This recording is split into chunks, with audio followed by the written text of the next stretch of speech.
Berger, and I'll just say a little bit about him. You probably are familiar with him. He was a reporter and columnist and an editor at the New York Times for over 30 years.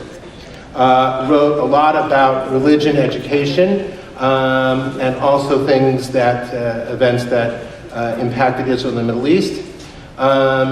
He retired from the Times in December 2014 and is writing a biography of Elie Wiesel that will be published next year by the Yale University Press.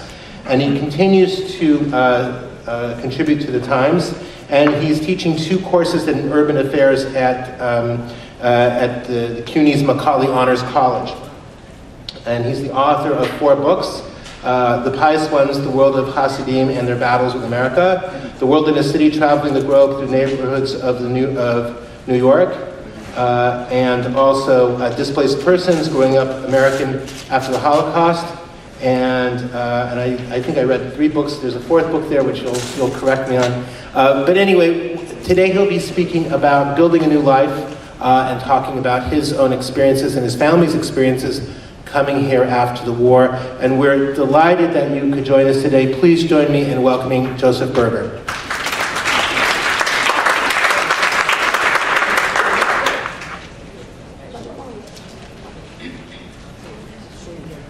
Thank you, Paul, for that nice introduction, and I also want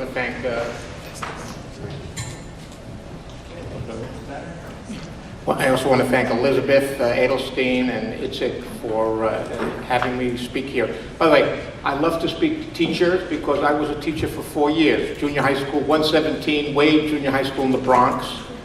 Most famous because Lee Harvey Oswald went there, but I didn't teach him. I taught English for 4 years, and I got a call from the New York Post offering me a job working the midnight shift as a reporter. And because I had been an editor in college, I thought, and I had this journalism bug, I decided to take it. But I had, considered a teaching career. And in fact, 9 of my years as a reporter involved covering education and being an editor in education. So it's really nice to be speaking to you.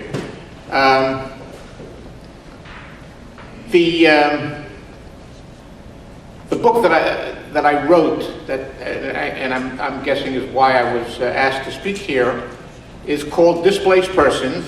It was a memoir of growing up as a son of immigrants, refugees who came to this country in 1950, having lost their homes and most of their relatives in World War II.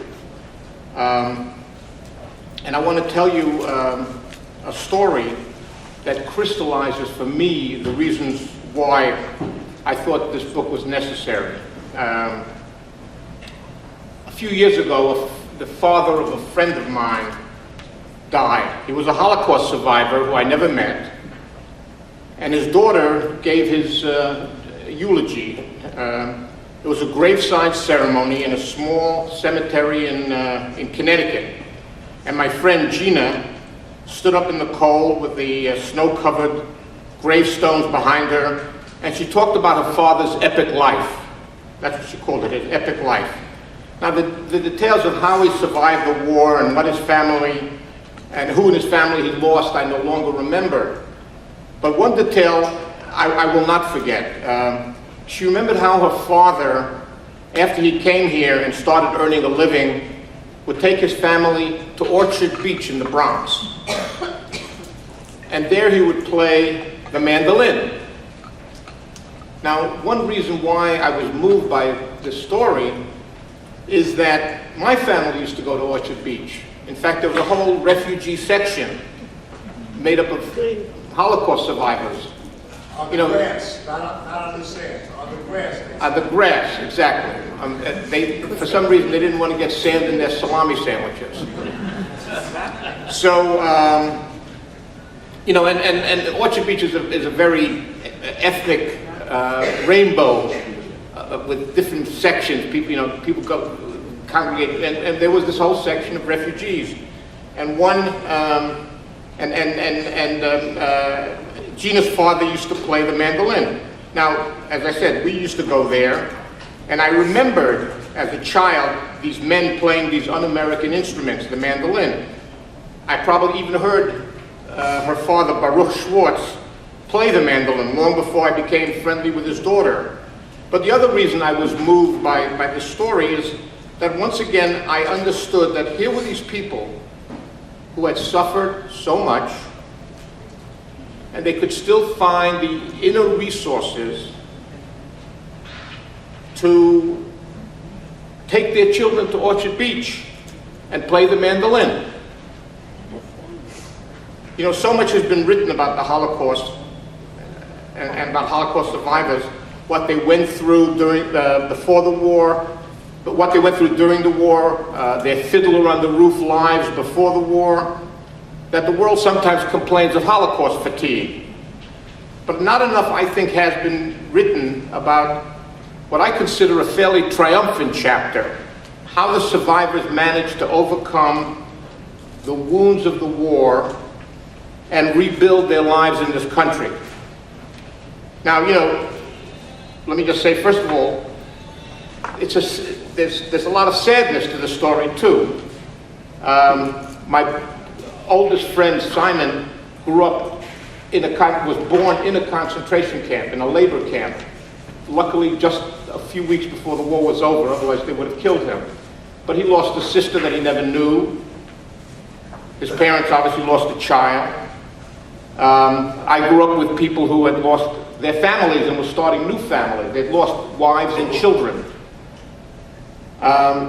So, you know, there's a lot of sadness to it, but there's also a story of triumph about the human spirit's ability to recover and prevail.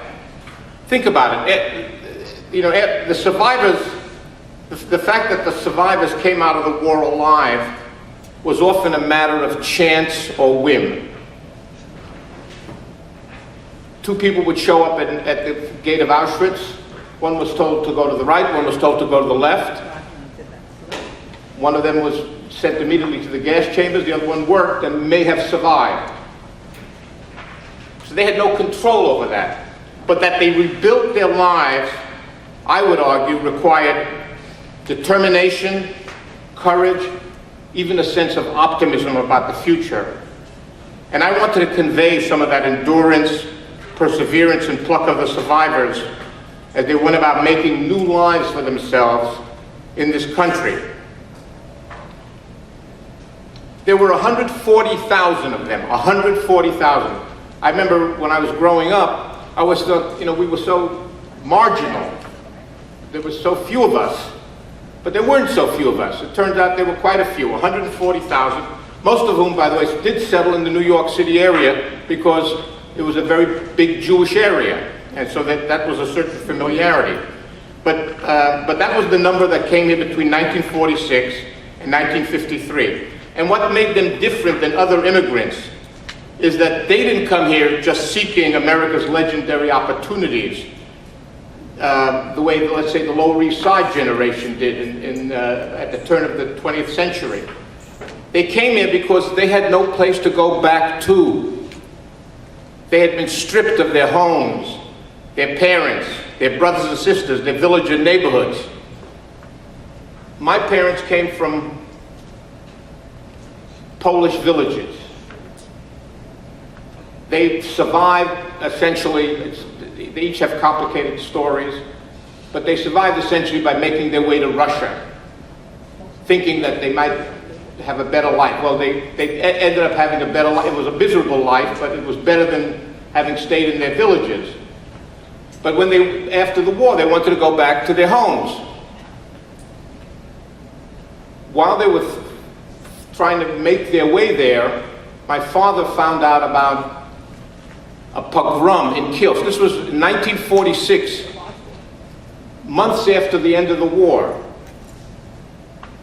43 Jews were killed in the city of Kielce, town of Kielce, because of a rumor that a child had been kidnapped. And it turned out to be completely untrue. But because of that rumor, the Poles in that village went ahead and just slaughtered Jews at random. Almost all of them survivors of the Holocaust. So my father said, you know what, we're not staying here. There's too much anti-Semitism in Poland, and they ended up making their way to the DP camps. And by the way, in terms of no place to go back to, after I wrote this book, actually about 4 or 5 years ago, my sister and I went back to Poland. My parents had already passed. And my sister and I went back to Poland. And my mother's village of Otwats, which had 10,000 Jews in it, had no Jews left, not one. And my father's village in Borynia, which was now Ukraine, also had no Jews left. So gives you a sense of the fact that there was no place to go back to. Now the survivors who came here were of a certain age, in their 20s or early 30s, because very few of the young and the old survived the concentration camps, or were allowed to survive the concentration camps, or could withstand the rigors of hiding or flight.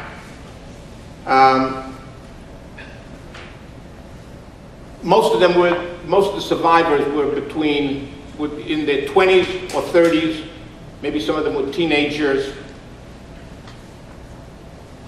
They began knitting together as a community in the DP camps, the camps for displaced persons that was set up by the victorious Allies inside occupied Germany.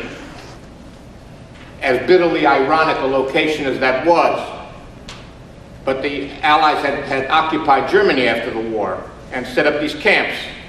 And the survivors waited in the DP camps for 3, 4, sometimes 7 years for visas that would admit them to Palestine, later Israel, the United States, Australia, and a handful of other countries that, however grudgingly, seemed willing to absorb refugees. And by the way, this was not a very admirable chapter of American history. In its own way comparable to what's happening today on the Mexican border. You would think that with the United States having failed to admit very many Jews, imperiled Jews, before the war and during the war, that they would have said, you know, we goofed. We should have admitted many thousands more, hundreds of thousands more. So come on in. Well, that is not what happened. There was actually a debate in Congress. It went on for a very long time. There were very small exceptions to the quotas that allowed 10,000 here and 10,000 there to come in. But the doors were not fully opened until 1950. And there have been books about the subject. And the debate in Congress was filled with xenophobia and anti-Semitism. And you can read about those debates in a number of books that have been written about it, particularly one by a man named Leonard Dinerstein, who taught in the school I went to as a child. Now, interestingly enough, in these DP camps, displaced persons camps, we now call them refugee camps, the survivors didn't just wait. You know, you sometimes see pictures of people hanging laundry, and the survivors went about trying to rebuild their lives right away. They set up schools. They set up different clubs they set up synagogues. They set up different clubs to give themselves a social life. There was an opera club. There was a boxing club. There were 70 newspapers published in the DP camps. Can you imagine those skeletons that came out of the war, reporting and editing newspapers? And while they waited, they began finding mates for their new lives and making the friends that would replace the families they had lost. Some of these marriages were as often convenient as they were romantic. I don't know how many of you speak Yiddish, but a phrase I often heard among the survivors themselves. They would joke, Hitler gemacht geschitter, which is basically Hitler made our match. Hitler matched us together. What did they mean to say? Two oddly matched people from a completely different backgrounds, getting married. And this often happened because you married who was left, you married who you met in the DP camp. You wanted to start a family because you were lonely. You were alone in the world very often. Many of the people were completely alone in the world. My father had not a single relative, and he came from a family with 6 sisters. In fact, interestingly enough, you know, when you write a book, people get in touch with you if it gets a little notice. And I got a call from the guy who used to operate the candy store around the corner from where I grew up on 102nd Street in Manhattan. And he said to me, Joey, he called me Joey, like that's what I was known as a kid. I want to talk to your parents. So I called my parents. My mother answered the phone, and a few minutes later, and I told her that this man who operated the candy store around the corner, who was also a refugee, wanted to talk to her. A few minutes later, and he hadn't seen her for 50 years probably at this point. In any case, I get a call from my mother saying, we're going to have Henry over for lunch. Why don't you come? So I came. I was curious. Who is this guy? What happened to this guy who ran the candy store? And while over lunch, I asked him. He was there with his wife, and I asked him, "How did the two of you meet?" And he said, after we got out of the camps, we went back to our town. We both came from the same town. We didn't know each other growing up, but we walked around the town looking for anyone we might know, and we found nobody. But we realized both of us were doing the same thing. So after a couple of days, Henry said to the woman, we're all alone in the world, maybe we should get married. And they did. And 50 years later, they're still married. They were still married. Not only that, their daughter, who's now my age, produced a very famous film about the home run competition. She worked for HBO, I think. And she produced a film about the competition between Mickey Mantle and Roger Maris, the year that Maris broke the Babe Ruth's home run record. It was called 61. His daughter did that. The little guy who ran the candy store in my neighborhood. Anyway, men and women came together because they could no longer bear the solitude, or because their mates had a knack for scavenging food or closing deals in the black markets that flourished in the occupied zones. The survivors also made decisions to have children, sometimes to recapture the families they had lost to Hitler, sometimes just to give themselves a source of pleasure and hope. I was born in Russia in the war's final months. I was born in January 1945. The war was still on. By the way, I didn't find out that I was born in Russia until I was 22 years old. My parents lied to me and told me I was born in Poland because in order to get into this country, they didn't want the authorities to know they had been in Russia, because there was the McCarthy period, if you remember. And having been in Russia, they immediately suspected you as a communist spy. And there were about 100,000 communist spies. People who had survived by being in Russia, not 100,000, but there were a very large number. I think there actually were about 100,000 of something like a quarter of the survivors survived in Russia. My brother Josh was born in a DP camp, Schlachtensee, in Berlin. And we also have a sister, Evelyn, who was born here. She's our only genuine 100% American. Naturalized. All right. The refugees came over to the United States in wobbling vessels, merchant marine vessels that had been used to transport the GIs to the European theater. In New York City, and as I said, many of the survivors ended up in New York City, they were weighed down with these valises and duffel bags, and they were put up in these shabby West Side hotels with names like the Marseille and the Whitehall, that today are, you know, million-dollar co-ops. But in those days, they were these SRO hotels. The hotel we lived in, was the Capitol Hall, is still there. It's on 87th Street between Amsterdam and Columbus. It's now a very well-run shelter for homeless disabled people.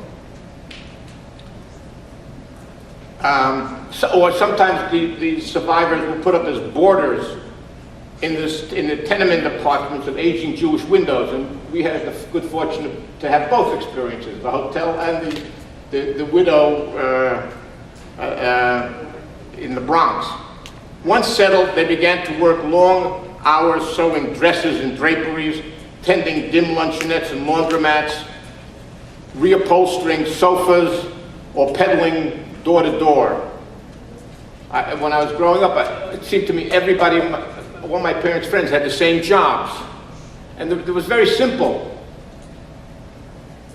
You had to speak, you needed jobs where you didn't need to speak English. And in the garment center, they didn't care whether you spoke English as long as you could sew. When the refugees did find apartments they could afford, they stayed near each other, forming identifiable pockets in the Bronx, in Flatbush, and on Manhattan's West Side. We lived on Manhattan's West Side for 5 years.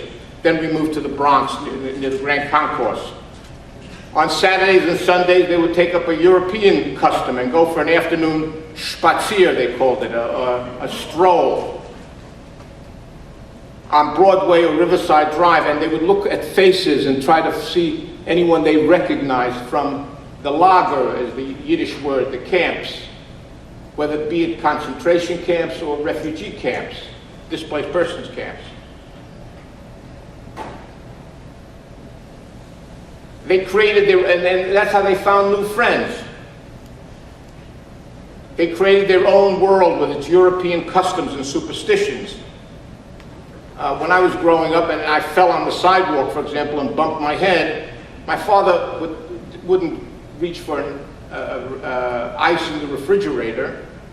Who knew from refrigerators in Barinia, right?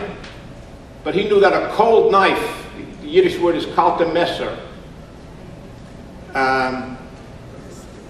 pressed against the head would serve the same function. And if I had an earache, he didn't take me to a doctor. These were the days before Medicaid, and doctors cost money. So he would whip up some kasha, some kind of, groats, to cereal, in a frying pan and make it quite hot, and put it in a sock. We had a special sock for this occasion, and he called it called the word a compress, and he put it against my ear. And doctors tell me it was actually a very good solution because the heat would dry up the liquid and the moisture in the ear, and that would hasten the healing. But maybe that's why I don't hear so well today.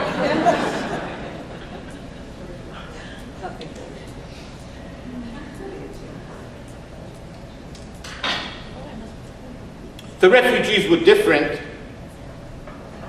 not just from mainstream Americans, but from other American Jews. And actually, they clung together and did not generally have that many friends in the American Jewish community.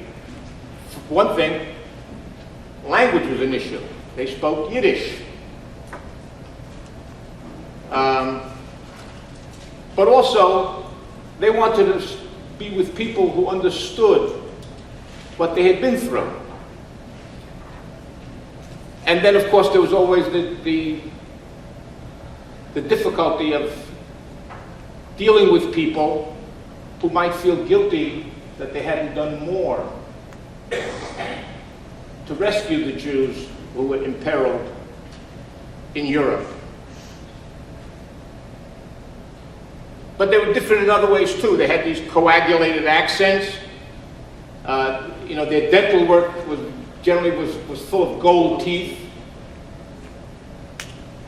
Their clothes were different, very European. Their suits. They ate these strange foods like jellied calf's feet. And they prayed in these dingy, they didn't pray in these grand temples. They prayed in dingy Yiddish-speaking synagogues. I was bar mitzvahed in Rabbi Brutsky's shul. Somebody remembers them, I see in badly. They also went about their lives with a certain terror and confusion. After all, they had to live their lives on the fly and make decisions, and sometimes they guessed right, and sometimes they didn't. I have a story in my book about George Washington's birthday. I know we don't celebrate George Washington's birthday anymore, but in those days they did. And I was in the 2nd grade, and I came home. I said, "Ma, guess what? I'm going to be in a play. I'm going to play George Washington." She says to me, "Who's George Washington?" She'd been in this country at that point less than 2 years. So I said, "He was a general." And my teacher says, "I need a costume." So my mother went to a used clothing store. We had one on 104th Street. And she found a GI uniform from World War II that some GI had sold off, as used clothing. And she was a very good seamstress, so she cut it down to my size. And by the way, the play, the play it turned out was about George Washington chopping down the cherry tree as a kid, which I had never conveyed to my mother. And so I played George Washington chopping down the cherry tree in a GI uniform. Another story that I forgot to put in the book was about my father. We used to go to, as I said, we used to go to Orchard Beach, and one day we were on this very crowded bus, and I forget for what reason, my father got into an argument with the bus driver, and I'm standing in the back, and I hear him shouting with, he's holding these packages of salami sandwiches, obviously, and he's shouting at the bus driver, and the bus driver's shouting at him, and the next thing I heard, finally my father in anger curses at him and says to him, "You son of a gun!" You can imagine, he didn't pull the right word. Anyway, for the most part, the refugees went about trying to create the same prosaic lives for themselves that their working class neighbors had. They had to find jobs, learn their way around the subways, choose schools, provide maybe music lessons, find summer camps, and steer their children into productive lives. But the Jewish refugees also had to deal with questions that never ceased haunting them. Why did they survive and not their brothers or sisters or parents? Who was this God who closed his eyes to such suffering? I'm writing a book on Elie Wiesel, a biography of Elie Wiesel, and that was one of the major questions he keeps dealing with. He struggled with it all his life. But he kind of said, I keep having this argument with God. And he never answered it till the day he died. And what was the purpose in their surviving? And they also had to cope with their children's questions about the horrors and humiliations of the war, and with the children's, and also with the children's discomfort at having parents who weren't American. Kids can be cruel in that way. They want to be like other children, right? But here they have their parents back home. They don't speak English, or they speak English very poorly. They don't eat pizza. They don't know baseball. And they have this, inexhaustible well of grief that they have to deal with occasionally, or that they deal with often. But the survivors were young. And that youth seemed to make them resilient to their losses. Now, you might think it's strange for me to say, but my memory is when my parents got together with their friends, they laughed a lot, and they joked with a gusto that, you know, I probably don't have with my friends to that same degree. First of all, there was a certain excitement that being in this new place, New York. I mean, they loved Upper Broadway. They loved some of the cafeterias that you could go to, Horn and Hardart, and Gitlitz, and the delicatessens that you saw on Upper Broadway. They loved living near Central Park. In my neighborhood, Central Park was like very essential. And I remember they'd have picnics in the park. They spread blankets on the grass, soaked in the sun. They taught the children to ride bicycles. I remember my father doing somersaults on a tree branch. They had parties. I point this out because the refugees or survivors are always portrayed as glum and bitter, and they were that way at many times. How could they not be? But they also lived lives that were quite full, lives of merriment as well as mourning. It was my desire in this memoir that I wrote to portray that fullness through the story of my family, which I felt was emblematic of many of the survivors. I was a witness, a young and callow one to be sure, but a witness. And to me, their lives were a tangle of experience, and I never quite knew what to make of it. You know, certainly there was pride at the ordeals they had surmounted, but also sometimes, as I said, embarrassment at their awkwardness in the American realm. And of course, the curse of immigrant children, and this is true today too with all the immigrant children, is that they learn the language first, and their parents never quite catch up. And that puts a lot of strain on these kids. And I've interviewed many immigrants from many different backgrounds, and they tell me the same thing. You know, their parents make them go to the Social Security office, and they have to explain to a bureaucrat who's often quite, you know, you've been to the motor vehicle bureau, so you know what it's like. You know, who necessarily has no empathy for what you're going through, and the kids have to explain to this to this guy or woman who in the office what their parents need and what their parents' background is. That's a lot of pressure on a kid. Like other immigrant children, I was expected to interpret the English world, to explain Con Ed bills and drug prescriptions and inquiries from the government. My parents used to take me around, you know, when they had a little money, they saved up, you know, a lot. Or they saved up a lot of their money. Not that they saved up a lot, I promise you.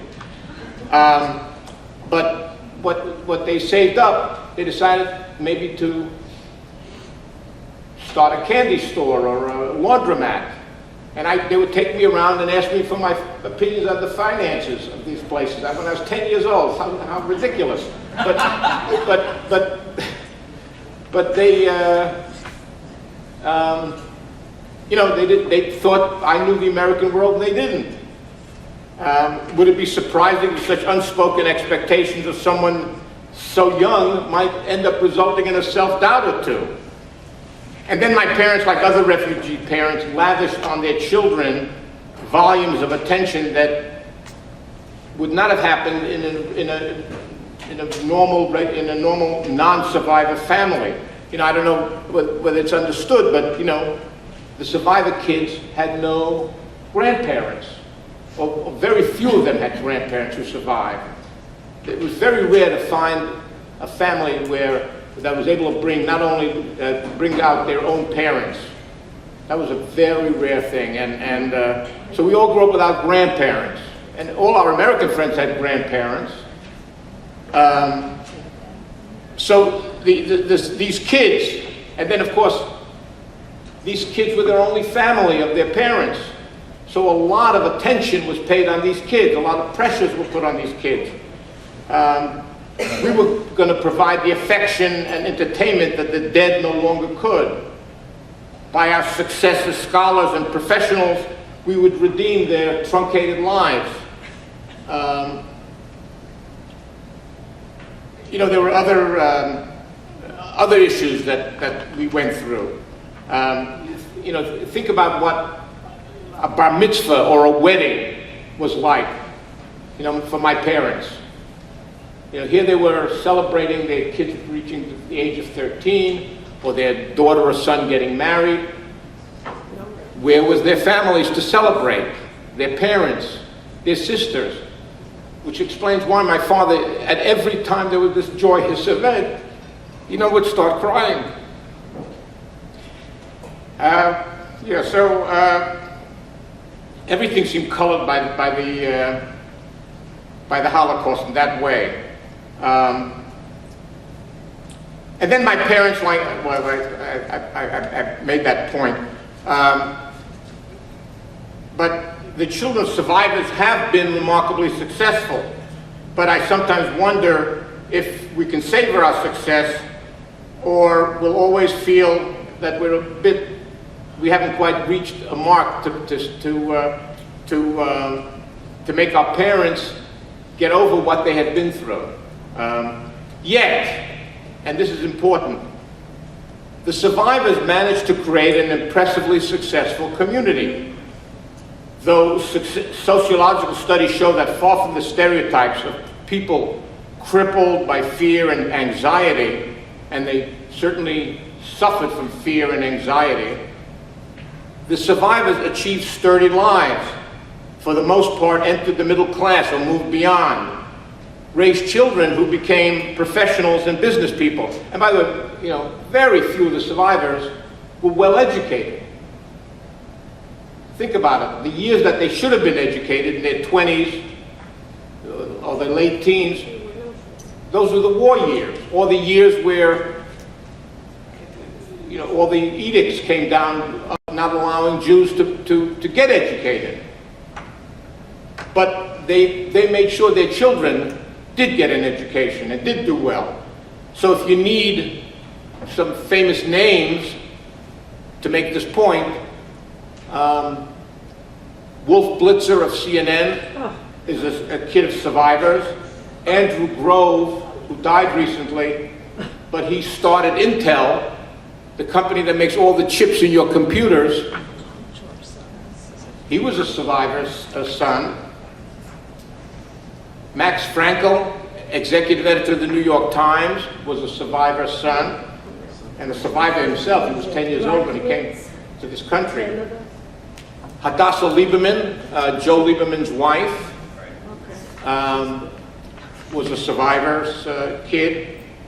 Daniel Liebskin, who designed the current World Trade Center, though the design was changed quite a bit, but he did the original design. He's a son of survivors. He's spoken here at the museum on a number of occasions. And many others that I could name are children of survivors. And some of the survivors themselves managed remarkable feats as well.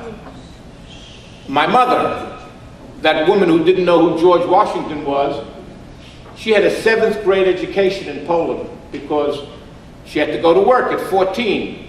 14 years old, my grandparents, who I never knew, sent her to Warsaw because they couldn't afford to feed her anymore. They had 7 other children.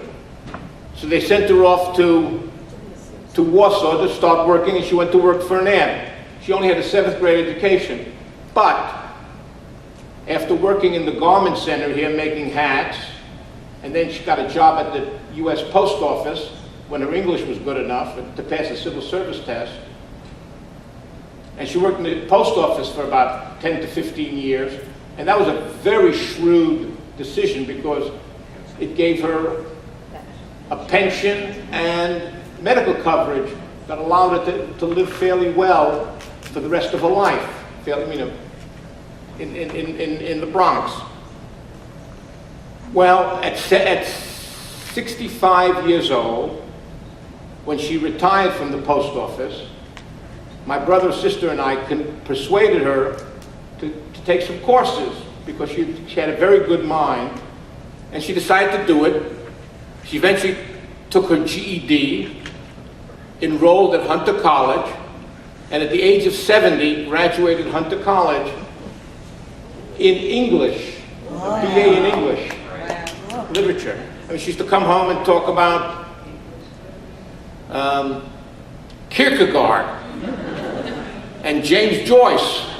This was entirely new to me. So, in fact, her GPA was better than the one I had in college. So the life my family lived in America was a daily affair, and you know, life didn't stop with that event.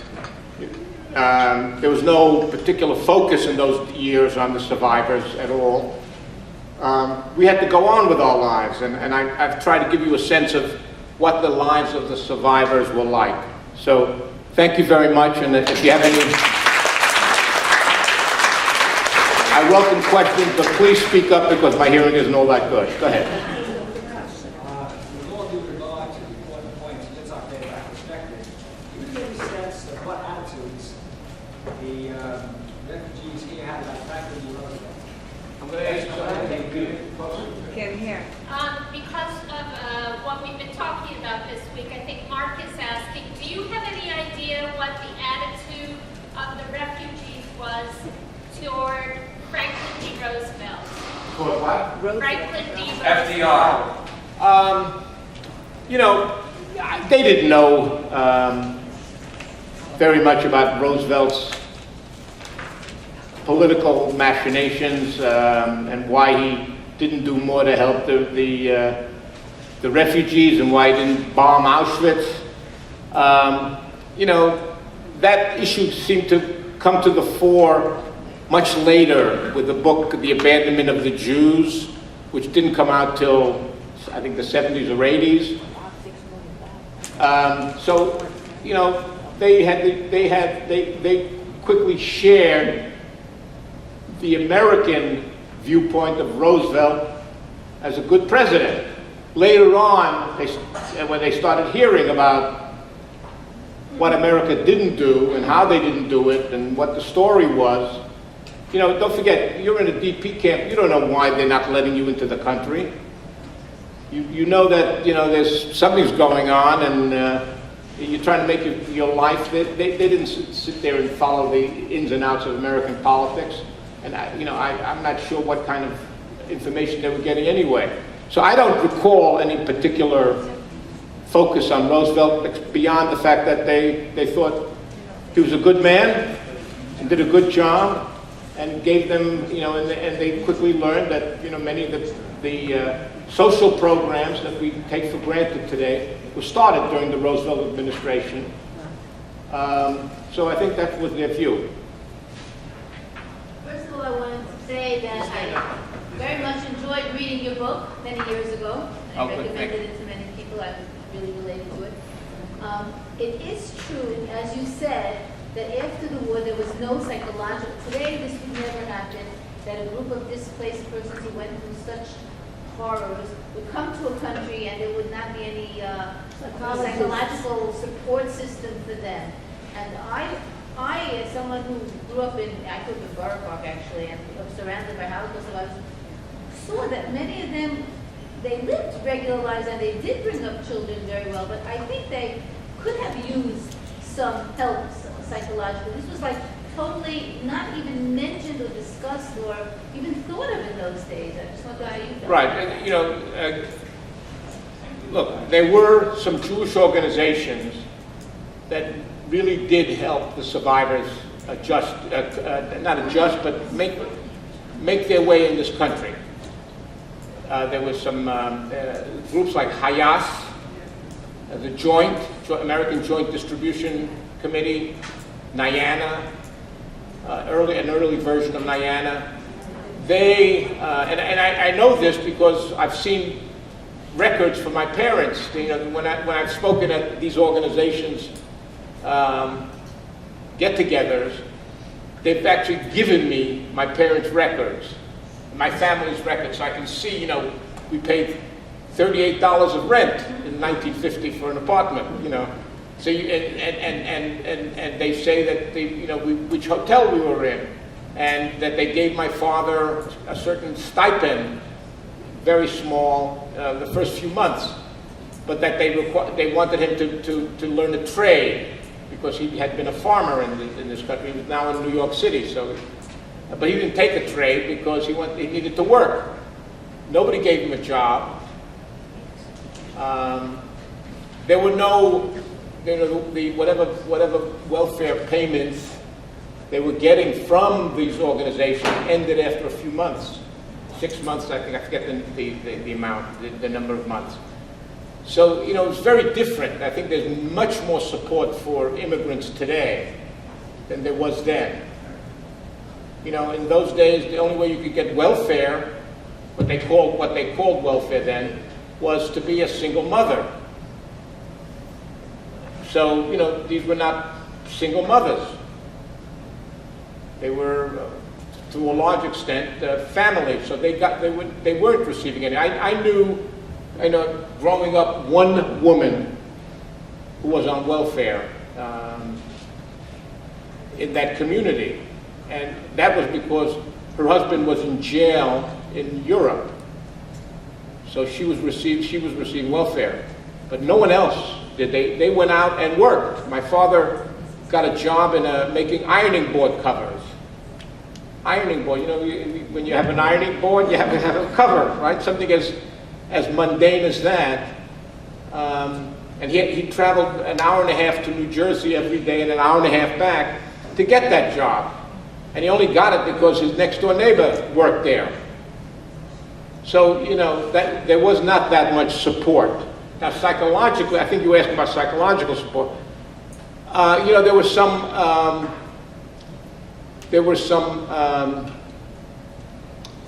that's what I'm looking for. Research being done at the time in what the problems the survivors went through.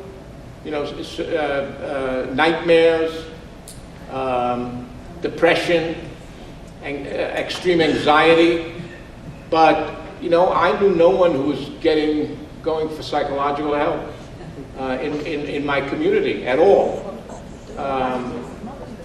You know, and I know, for example, my mother suffered from a lot of anxiety because of the war. So it was a different world then. The other thing that needs to be remembered, the Holocaust, you know, as I said, today we sometimes talk about Holocaust fatigue, but until about the mid-1960s, there was very little written, spoken. I can think of one movie that even got touched on it, The Pawnbroker, with Rod Steiger. There was nothing. In fact, you know, again, doing this biography on Elie Wiesel, I can almost trace the year that changed. That was basically the '67 war. Suddenly there was this explosion of Jewish pride in the aftermath of the war, and there was also an effort to find out more about Jewish history and Jewish experience. And suddenly, and Elie Wiesel was a nobody until 1967. Night, his book that's now read in every junior high school, had sold 1,000 copies the first year. My book did better than Elie Wiesel's for 1 year. It didn't, you know, and it stopped being printed. It was only after '67 that there was this explosion, and that people said, "Hey, this guy wrote this book. Let's have him speak." And he started speaking at a whole bunch of synagogues in the 92nd Street Y, and suddenly he became Elie Wiesel. You know, so it shows you there was very little interest in the Holocaust and in the survivors. That of course changed, and today there's you know, sometimes. Go ahead. Sorry. Let's take one more question because we'll need a little bit of time to prepare. Was your community family religious in Europe, and did they continue that religion in any way, shape, or form when they came here? Someone repeat that. Was your family religious in Europe, and did they continue that observance when they came to the United States? Okay. Both my parents came from Orthodox homes. In fact, my grandfather had been a cantor. And you know, my mother would speak about the fact that on Rosh Hashanah, there was a competition among various synagogues in this little village of, not so little, but village of Atvatz, to hire him in the synagogues there. So when we came to this country, my mother wanted to make sure I had a Jewish education, so she sent me to a nearby yeshiva, where she managed to convince the principal to let me go in for $10 a month. And I know because I lost one of those $10 payments, and it was a big deal. But my father took a job that required him to work on the Sabbath. And that was a problem for me, because I was going to a yeshiva, and I had a father who was working on Saturdays. So I would sometimes go to the synagogue, but I wasn't there with my father. In fact, I tell a story about that in the book as well. And I remember that as being difficult. And often we would walk on Broadway, and as a child, I remember I wasn't wearing a yarmulke like my classmates might be wearing. It turned out, later on, I found out several of my classmates weren't wearing yarmulkes either. But it was a yeshiva, a day school, and my parents were always very much tied to an Orthodox synagogue, but led these kind of mixed lives. I'd like to thank